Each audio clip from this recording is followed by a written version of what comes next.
The spaceport cafeteria was the last place I expected the truth to catch up to me. I had just returned from 3 back-to-back deployments across disputed Terran territory, and for the first time in months, I finally felt like a regular man instead of a weapon. My government wanted to call me a decorated soldier. I wanted to call myself done. Far from home, on the neutral trade planet Arcona 7, I hoped anonymity would swallow me whole. I sat alone, helmet on the table, uniform jacket unbuttoned. The low hum of engines, chatter, metal utensils. It was the first peaceful noise I'd heard in months. That was when I felt someone staring. I turned. It was a woman, no, an alien though humanoid. Tall, silver-skinned, hair like white silk, dressed in royal blue fabrics. Her eyes glowed violet yet showed fear, curiosity, and something like recognition. She stepped closer. "You're human," she said, more like a revelation than an observation. I offered a tired half-smile. Last time I checked. But she didn't smile back. She was trembling. "Your name?" she asked. "What do they call you?" I hesitated. "Commander Jackson Hale." She gasped, genuinely gasped, and her hands flew to her lips. Around us, the entire cafeteria seemed to freeze. No one ever reacted that way to my name. At least, not like that. She whispered, "The humans said you were dead, but the legends said you couldn't die." Legends. I'd heard the rumors, stories about the man who survived the impossible. But they were exaggerations, myth-making by propaganda. Still, her reaction triggered old instincts. I stood. "Who sent you?" "No one," she whispered. "I thought you were only a myth." Her voice was shaking now. "May I see it?" I didn't have to ask what she meant. I didn't want to. But when she took a hesitant step back, not in fear, but reverence, I realized she wasn't a threat. Slowly, I unbuttoned my shirt and pulled the fabric aside. The enormous scar stretched across my chest like a lightning bolt, white, jagged, and deep, a wound that should have killed me. One delivered by a weapon designed to erase the existence of anything it touched. Her eyes filled with tears.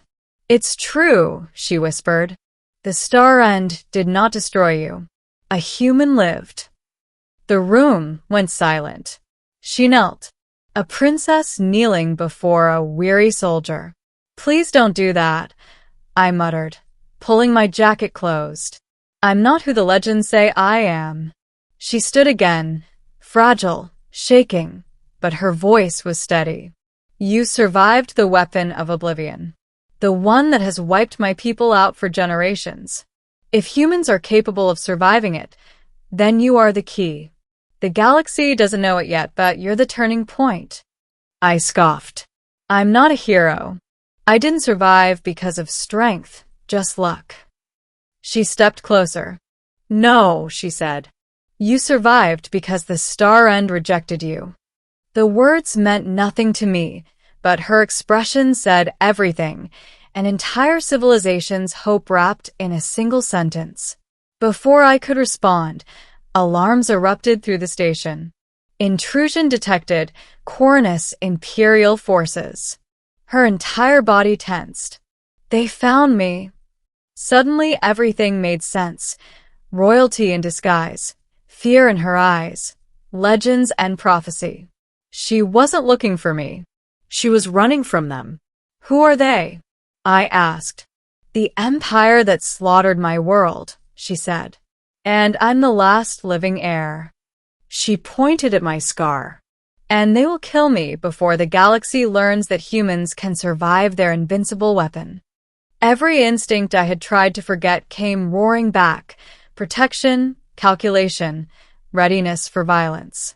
"Let's move," I said.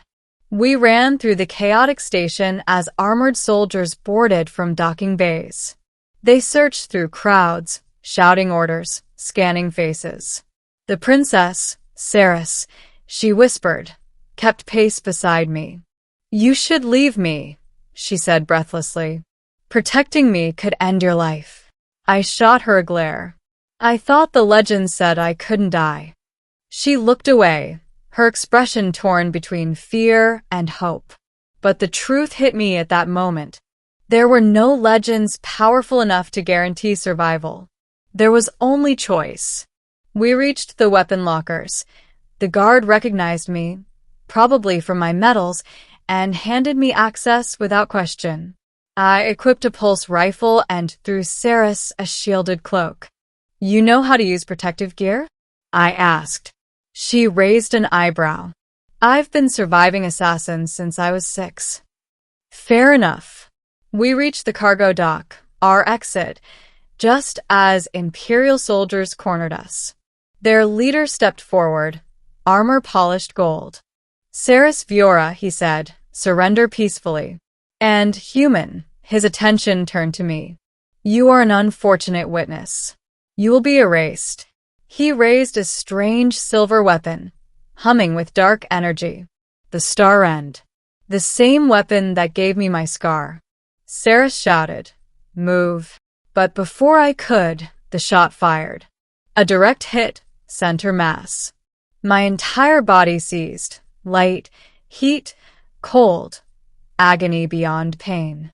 But a moment later, I was still standing, smoking, shaking but alive. The soldiers froze. The captain lowered the weapon, horrified. The legends, they're true. I lifted my head, eyes full of fury I'd buried for years. My turn. And I charged. The fight was brutal, desperate. Saris fighting beside me with her shield emitter, me using the rifle and my bare fists when the ammo ran dry. When the last soldier fell, the hangar fell silent except for our ragged breathing. Saris touched my shoulder. You chose to save me, she whispered. Not a question. A realization. I didn't do it because of a legend, I said. You were scared. You needed help. That was enough. Her eyes softened in a way I didn't expect, like someone who had never been chosen, only chased. You don't know what you are to my people, she said. To the galaxy. I don't care, I replied. I'm done being a symbol. She stepped closer. Then be you. Not a myth. Not a weapon. Just you. And let me be by your side. For the first time in years, I didn't feel like running. We boarded a shuttle and launched into open space, toward an uncertain future and a war that was clearly coming. I stared out at the star-filled void. Where are we heading? I asked. Saris smiled faintly.